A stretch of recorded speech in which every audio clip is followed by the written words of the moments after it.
Você sabe qual é a fase que agora o povo está vivendo? Vamos lá. Descrença total. Minha opinião. É a fase da decepção. É a fase da tristeza.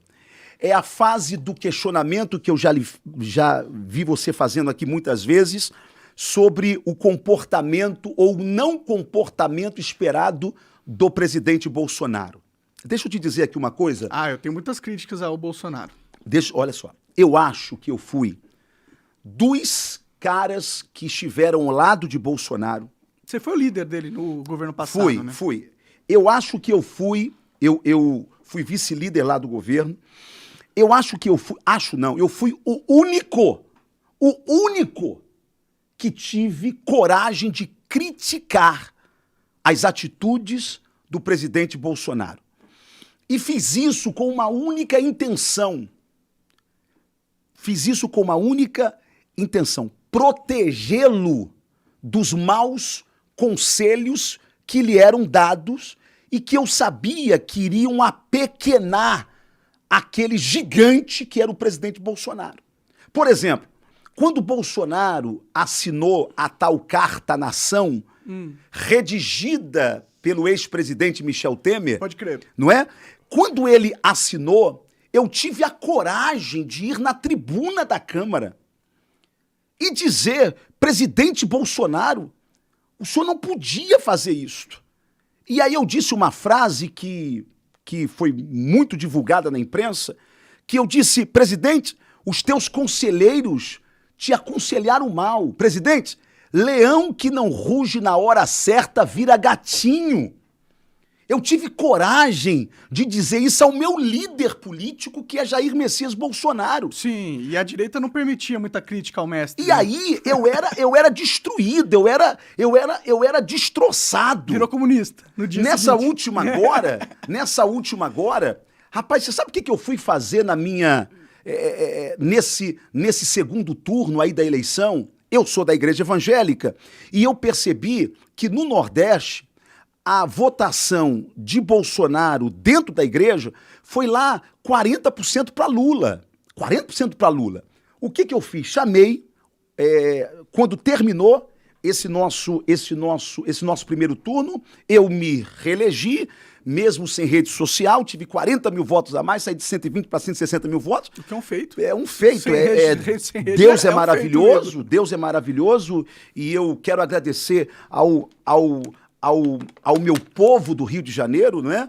Por isso é que eu sou hoje pré-candidato a prefeito da minha cidade, Entendi. não é? Porque eu vi esse reconhecimento do meu povo e eu entendo que eu agora tenho essa missão de libertar a minha cidade deste... Qual cidade? O Rio? O Rio mesmo? Rio de Janeiro. Ah, cidade... Rio de Janeiro. Ixi, essa é uma porque a missão capital... difícil, viu? Não, eu sei que é difícil. Essa aí. Por quê? Porque a política do Rio de Janeiro virou assunto de página policial. Tá Tem certo? uma máfia que controla o Rio, Certo, pô. certo. Então, aí o que acontece? Já me aconselharam e já me disseram, não, você não se mete nisso. O atual prefeito tá aí 12 anos, tá vindo para a 4ª eleição, ele é muito poderoso. Cara, a minha cidade está mergulhada num caos de violência terrível. Sabe por que a UPP na minha cidade não deu certo? Por que o Estado tomou ali o território ali dos traficantes, né? Porque o tráfico lá, ele é territorial, ele toma território. E aí a UPP, que foi o maior projeto de retomada territorial, o Estado entrou e aí era só a prefeitura entrar com os programas sociais ali dentro. Saneamento básico. Saneamento básico, reconstrução das Energia. praças, limpeza dos rios e dar dignidade ao povo.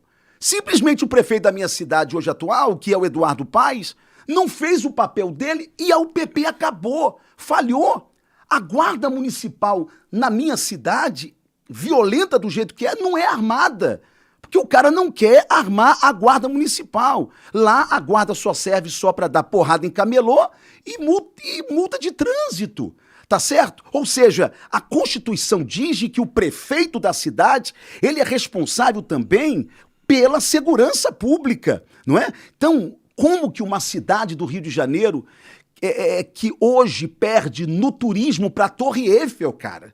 Tem mais turista lá na Torre do que o Rio inteiro? Do que o Rio de Janeiro inteiro. É meio absurdo isso aí. Eu não posso admitir isso, eu sou carioca, meu irmão. Eu não posso admitir isso. Não, e o Rio tem umas bibliotecas milenar lá, pelo amor de Deus, né? já, Tem um monte de já coisa foi lá, capital né? desse Sim, país, sim. tá certo? Então, voltando aqui agora rapidamente. É que essa briga aí do Rio de Janeiro é uma briga que não dá pra fazer sozinho, tá ligado? Não dá. E não é tipo, você pode ser prefeito, mas o prefeito ele precisa ter a ajuda do governo federal. Não, eu não tenho dúvida pra nenhuma. acabar com o crime organizado do jeito que deveria acontecer. Como Não, que você acaba? eu não tenho dúvida nenhuma. Por isso é que o meu comportamento não é de Lula ladrão.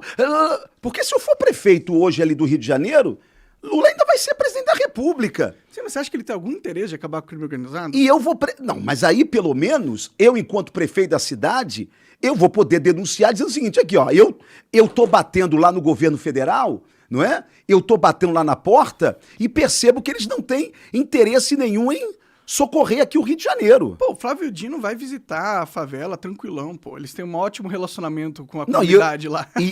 E eu fui um dos que fez a crítica aí ao ministro Flávio Dino, não é? E tô sendo processado por ele, por essa crítica que eu fiz. Porque eu conheço a Maré, eu moro no Rio de Janeiro e para eu entrar na Maré, eu tenho que entrar com um morador da Maré. Eu morando, não é, no Rio de Janeiro. Aquela movimentação daqueles dois carros entrando daquele jeito, irmão, não entra carro naquela velocidade ali em nenhuma comunidade do Rio de Janeiro, não. Sim, sim. Tá certo? Então, bem, eu sou prefeito hoje aqui do Rio de Janeiro. Peço ajuda ao próprio governo federal. E aí não importa se ele é PT, se ele é PL, não importa, não é? A gente tem que trabalhar para o bem do nosso povo. E não me recebe, eu vou denunciar, eu vou dizer, olha, eu quero ajudar, não é, que a minha cidade, eu quero acabar com essa violência, não é? Que não se acaba com tiro, porrada e bomba, não é isso, não. Quando eu falo sobre a Guarda Armada, é porque a Guarda precisa proteger o carioca daqueles pequenos delitos, não é? Deixar esses maiores delitos para que a polícia possa proteger-nos. Mas esses pequenos delitos, trombadinha na rua, cabe à Guarda Municipal Armada defender aí, não é, essa nossa população. Pois bem, então, Você já viu o El Salvador, o que tá acontecendo lá? Sim. Eu acho que esse é o jeito de acabar com a parada, sim, tá ligado? Eu não tenho dúvida nenhuma. Prende todo mundo lá e Só que aqui era. o Ministério Público não vai deixar. Não vai. Só que aqui o próprio sistema aqui não vai deixar, tá certo? Mas nós estamos vendo certo exemplo do que está acontecendo lá. Também, né? Não, lá é claro, bem menor, é claro, aqui tem outras complexidades, sim. tá certo? Aqui tem outras complexidades, mas deixa eu te dar um rápido testemunho, e aí a gente volta aqui a falar sobre o Rio de Janeiro, sobre a minha cidade, que eu amo demais, mas deixa eu te dar um rápido testemunho aqui. Quando Bolsonaro, e aí eu volto naquele ponto aí que a gente parou, de que eu acredito de que o povo está hoje adormecido, mas é de tristeza, decepção. Bolsonaro tinha que agir, Bolsonaro tinha que falar. Quando terminou esse primeiro turno, meu amigo Monarca, o que eu fiz? Eu sou um maluco, cara. Eu vendo de que a gente estava perdendo lá no Nordeste e que a igreja é muito forte lá no Nordeste, eu pedi para Bolsonaro fazer um vídeo para mim, dizendo que eu estava indo para o Nordeste, catei a minha mulher e sem dinheiro público nenhum, sem dinheiro de Planalto nenhum, com meu dinheiro, eu vou para o Nordeste e saio andando. Alagoas, Maranhão, só não fui no Piauí porque eu fui ameaçado. Olha, não vem aqui. Então a eleição estava nesse nível, Entendi, tá certo? Entendi. E fui, e tá rodando. Muito bem. Quando a gente perde a eleição, e eu tento falar com o presidente Bolsonaro, ele não me recebe imediatamente. E 7 dias depois, ele me recebeu, lá no Alvorada, lá na casa dele. Bem, eu acho que eu fui um dos primeiros deputados que ele recebeu. Eu encontrei um Bolsonaro abatido, emocionalmente quebrado, rebentado, com uma ferida emocional aqui na perna, eu lembro não é? que rolou um negócio Isso, assim. horrível. E tentando animá-lo e tá. E aí eu perguntei pro presidente, e aí o que a gente faz? E ele estava muito ali desanimado e tá. Muito bem. E aí os patriotas na porta aí desses quartéis e tá.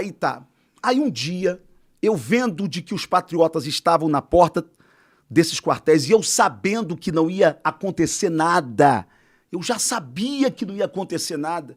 Outros deputados sabiam também que não ia acontecer nada, de que o presidente não tinha apoio nenhum das Forças Armadas. Não tinha. Todo mundo sabia disso. Mas eu fui o único, monarca, que teve coragem de dizer: saiam da porta dos quartéis, vocês serão presos e não haverá ninguém que possa defendê-los. Quando eu disse isso, o bolsonarismo me rebentou. O bolsonarismo vem pra cima de mim, é traidor, é comunista, é isso e aquilo. Mas eu não podia dizer que eu tive com o presidente e eu percebi que aquele homem guerreiro não tinha condições de fazer mais nada, não é?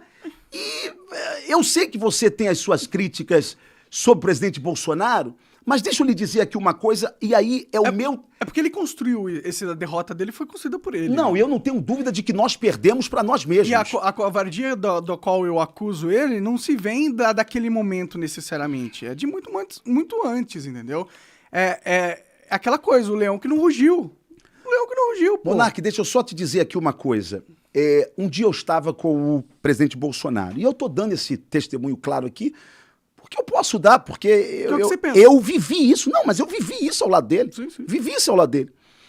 E aí um dia eu chego pra ele e aí pergunto: presidente, e aí o que a gente vai fazer e tá. Primeiro, Bolsonaro nunca quis. Essa história de golpe, essa história nunca passou pela cabeça dele. Nunca foi o desejo dele. Ele tinha o povo com ele tinha tudo com ele. Se ele quisesse dar golpe, ele teria dado lá atrás, tá certo? Quando a popularidade dele estava em alta e tá. Muito bem.